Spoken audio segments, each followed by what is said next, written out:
ritengo che sia centrale. L'ex procuratore nazionale antimafia Pierluigi Vigna, a seguito dei riscontri, ha già bocciato il mediatore per la resa di Provenzano come un bluff. Il presunto messaggero dell'ex capo di Cosa Nostra siciliana è stato ospite di servizio pubblico e ha confermato: Bernardo Provenzano ha trascorso la parte finale della sua latitanza in un casolare dell'Alto Lazio, vicino al confine con l'Umbria. Lui sarebbe un commercialista residente nel Lazio e tramite lui, tra il 2003 e il 2005, Provenzano avrebbe contattato i magistrati per costituirsi.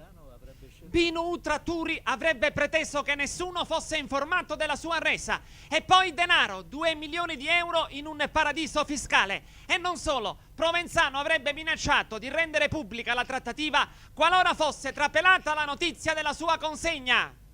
I contatti sarebbero stati intrapresi con il procuratore Vigna e poi sarebbero proseguiti con Pietro Grasso, che ha raccontato tutto al Consiglio Superiore della Magistratura.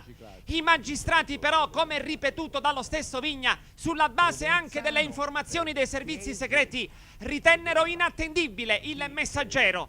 Provenzano poi è stato arrestato l'11 aprile del 2006, pochi mesi dopo il presunto contatto tra il suo messaggero e i magistrati.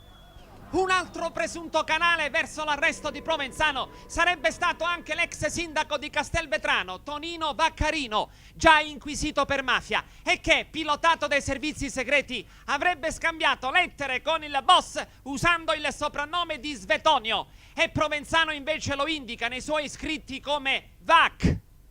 Vaccarino tra febbraio e marzo 2006 avrebbe incontrato Carmelo Gariffo, nipote di Provenzano perché figlio della sorella Maria.